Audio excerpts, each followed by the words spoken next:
As I've grown and as I've gone through my life, I have realized that some friends are simply in your life for a season. Hi, my name is Bailey Tarosian, and I am currently doing a series called Becoming, which is all about me becoming the best version of myself and sharing all the lessons that I've learned along the way with you, and also just with myself so that I can reflect and I can come back to these videos and see all the work that I've done and all the little, kernels of wisdom that I have gleaned and used from life. Obviously, in today's video, I wanted to talk about friendships briefly because I think I want to do more on friendships and how that's changed and evolved as I've gotten older. But I want to talk about how some friendships are simply here for a season while others are for a lifetime, and that's okay. Both of them serve purposes in our life and both of them are important, but some fall into one category and some fall into the other, and that's totally okay. I don't know if you guys are like me at all, but I'm a social media lurker. I love to see what's going on in people's lives. I'm super nosy, and I honestly find it really cool to see where all the people that I have met or were acquainted with in life, where they've ended up. But sometimes I find myself feeling a little bit sad because some of the people that I follow on social media, we used to be very good friends, and now we're not to any fault of anyone, just because life takes us in different directions sometimes, and it's like, a passing boat on the water. It's nice to see, we can wave to each other, but then when we are through with our journey, we're kind of headed in two different directions. I've been feeling this way about a few friends in my life. I had a few girls in my wedding as bridesmaids, and we've just kind of grown apart since my wedding, I think 8 or 9 months ago. And again, to no fault of anybody's own, I think it's just simply because we're all living in different cities now. We're all kind of doing our own things. Some of my friends are starting careers and are moving on.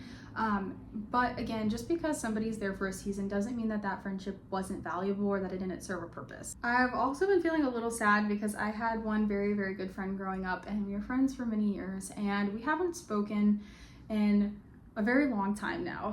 I think we've chatted over social media maybe 5 years ago or something, and that was the last time we spoke. And it makes me feel a little sad when I see her post every now and then, and we just don't talk anymore. But again, some friends are there for seasons and others are there for a lifetime. That being said, just because we grow apart from some of our old friends that we really cared about doesn't necessarily mean, again, that there's any sort of bad blood between anyone. And it also doesn't mean that we have to be siloed into just being alone forever. I know personally when we moved out to Los Angeles earlier this year, or earlier last year, I guess, now me and my husband, we were kind of felt like little loners out here. He's made plenty of friends and met plenty of people through his PhD program. But I know I felt a little lonely because it is very hard for me to find women who are in the stage of their life that I am, or who have been through that and can relate with some of my struggles that I'm feeling as somebody who is a stay-at-home wife and soon-to-be mom. However, I put myself out there, and I have been working really hard to reconnect with other people and to start new friendships and build new community. And so far it's going really well. And I will always treasure the friendships that I had, even if they have, again, passed by. And they've taught me lessons. They've taught me how to deal with people. They've taught me, what friendship looks like at times. And they've taught me the beauty of what is temporary, because sometimes the temporary things are the most beautiful.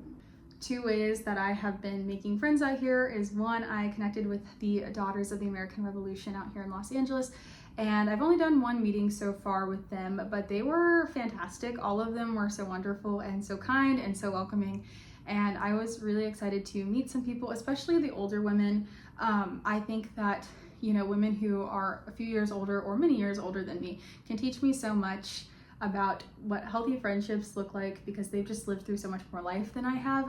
And they also can relate because they've gone through some of the struggles that I'm currently going through. And I just found that group was so refreshing and just so awesome to talk to. Also, as I've previously mentioned in another video, I was in a sorority in college, and while it didn't really work out for me for a multitude of reasons, mainly because I was in the military and there was a lot of stuff going on and I was dealing with a lot of personal issues at the time, I was able to reconnect with them out here in Los Angeles by joining an alumna chapter, and that's been really cool. Just so far, just being in touch with them over email, and I'm planning to do some meetings here soon where we're going to go out and do trivia, and just some little meetups and lunch and all of that. And I can't wait to just get in touch with more women and make new friends and build new community. Another thing that I found so beautiful about getting older is sometimes friends that we thought passed us by come back into our lives, and that's also really awesome.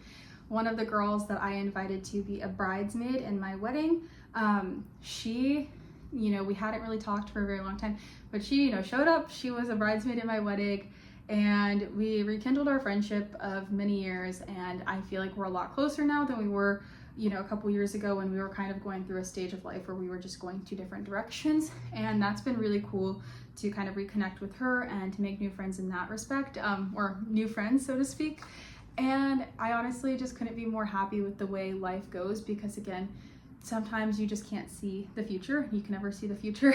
And I think it's really awesome when we're able to reconnect or just make new connections as a whole. So if you're a woman in her mid-20s who feels like some of your friends are maybe moving in a different direction than you or at a different pace in life, that doesn't necessarily mean that it's for the worst or that it's a bad thing. It's just an opportunity to go out there and put yourself out there and make some new friends and maybe rekindle some of those old connections. Maybe that's your motivation to get in touch with an old friend or get in touch with one of those friends you feel like you're passing by and try to reconnect in some way. I'm going to leave this video here, but if you would like to connect, feel free to message me over at my Instagram at Bailey_Tarosian, and we can chat more about any of the topics that I'm dealing with in these becoming videos, or just whatever is relatable to a mid-20-somethings woman. I would love to chat with you about that because I am learning so much every day and I'm growing and things are changing rapidly, and there are some days I feel completely confused and lost and I feel like my life is so messy. But I think having community and people to go through that with makes it so much more rewarding and so much more, just calm. And I would love to chat with you, so feel free to message me over there. Thank you for watching this video. This is day 4 of becoming, and stay tuned for day 5.